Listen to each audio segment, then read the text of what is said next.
Hello from Tbilisi. This is a podcast Pigeon of Peace where we do discuss some skills of troubleshooters.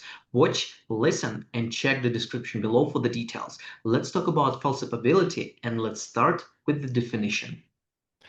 If you don't mind, I will start with a story. This very important skill for me and how it is started. It was a time when I was like 22 to 23 years old, and I was going to protect my dissertation. Is it okay to say to protect? Or defend. Defend, yes, correct. And to defend my dissertation, it was just a first draw, and it was just internal defense. So people not from around the country came to see and to ask the question, but just from my Kiev Polytechnical Institute. And suddenly I was under attack, and three questions were putting me in a very unstable position. And first of them was, do you understand how wide is spreading your theory? And I was saying, okay, it is for everything. It will work for every area of the knowledge. And let us recall the name of my dissertation. Name of my dissertation to be translated in English like informational analytics kernel of the intelligence system for decision support, something like this. Maybe it's not in the right order, but I think that at least you already got it.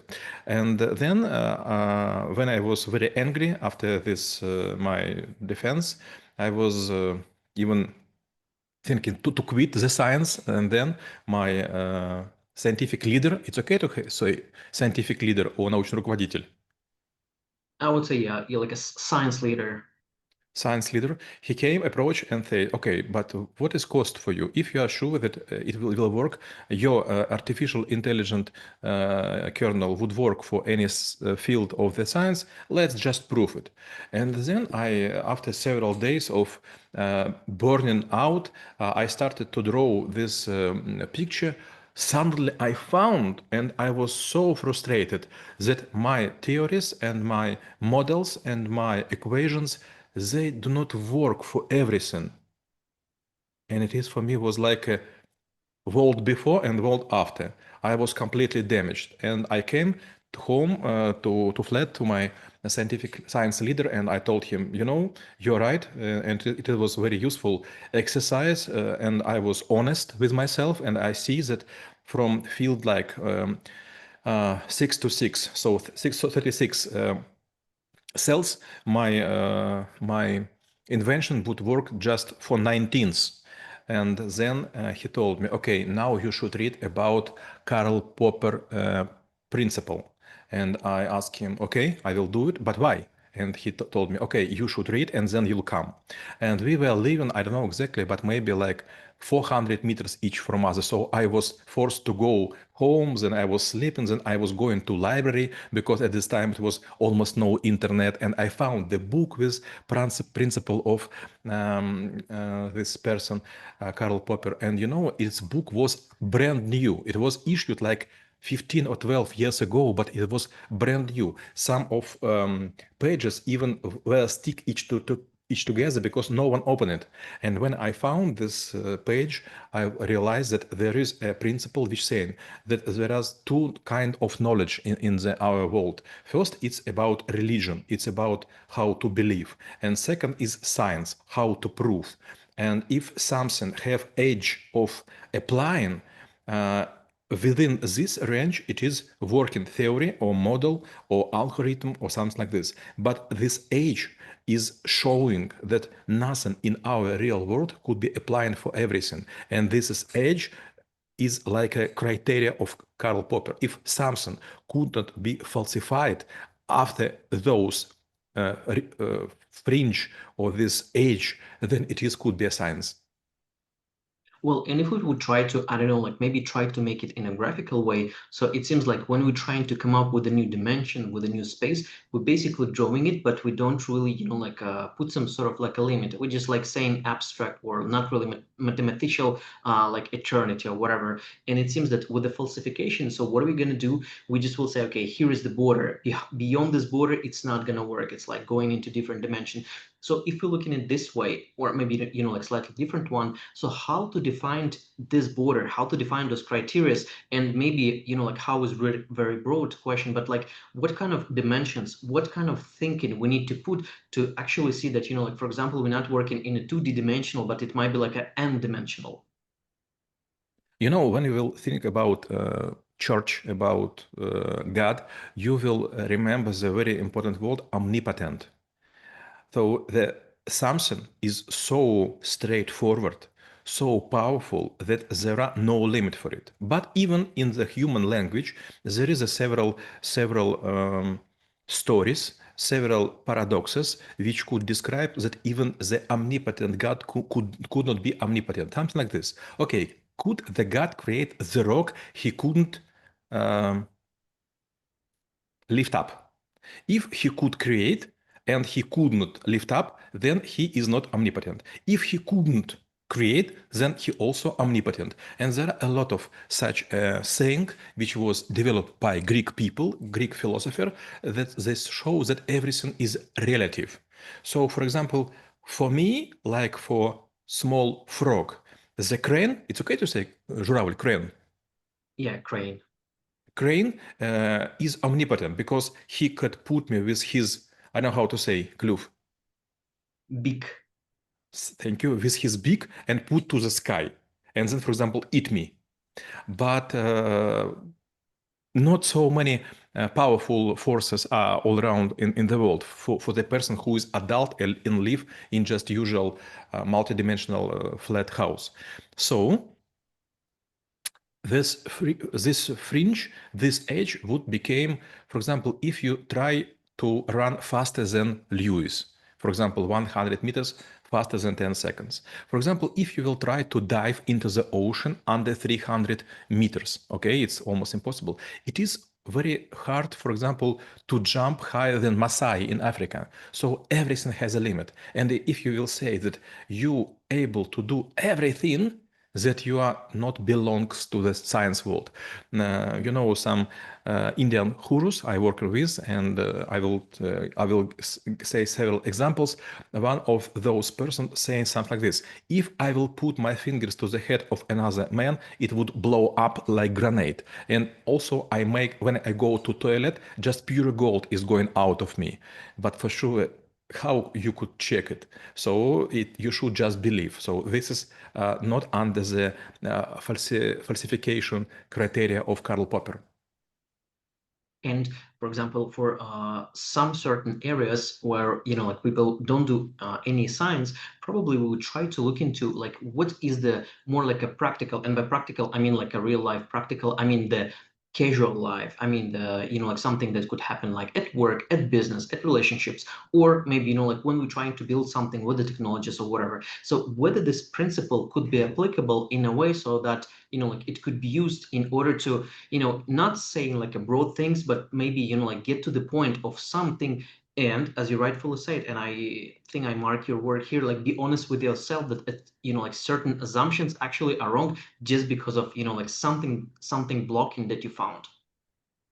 Yes, you're quite right. You should be honest. For example, if you have a son or the daughter, you will have a limit which you will exceed not by your will, but by their wish to discover the world. So they will explore the world, and sometimes they will not just doubt your thoughts, they will just go against you. For example, you are my father and you don't want me to be happy. I want to marry such a person, but maybe you see, okay, it's just rascal. Это douchey, and doesn't work doesn't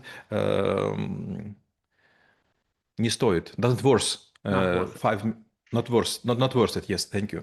And for example, your wife sometime you will say, oh, come on, Maxim, you don't want to go with me on such a movie, but this is very important for me because I like this K-drama or some other stuff. And you will say, yes, but how it's depend with my love. So you should understand that people not always logical, and you not always logical. And if something seems to be very straight, for other people it would be very, very foggy. And when, like when we try to speak to someone else who probably say or work or think in the same I would say, operating mode. So whether, like two falsification theories or criteria could be met, and, like we would have like I would say like a conclusion. So one thing actually would prove that this thing happens, and another thing actually proves that there is no such a barrier. I do believe at certain point of time the logic should wins, but there might be moments when, like both parties might be not so, I would say, persuasive, or, like providing enough scientific context to convince to each other. Because let's say, like there is a clash, and we can't really convince each other. So how to deal in this? Or it might be completely different dimension, and it could be more like for emotional negotiations. I will give you several examples, and then they would rely on investment or a court job. For example, even right now, I have a court with the company which already fulfill the obligation I put on her, but this company wants money from me because it thinks that I cost too much. And from one side, they do all what I say. From others, they say, okay, come on, we are so in pity position, so please give us money back, and maybe we will give you under the table, but after, not now, because we have lack of resources. Second, for example, you will meet some people from other country or other continent, and you will say, okay, I have omnipotent gun. And they would say, okay, I have another omnipotent gun. And for example, in diplomacy, there is a rule. Let's put our guns beside, because in those terms, we will never reach the agreement.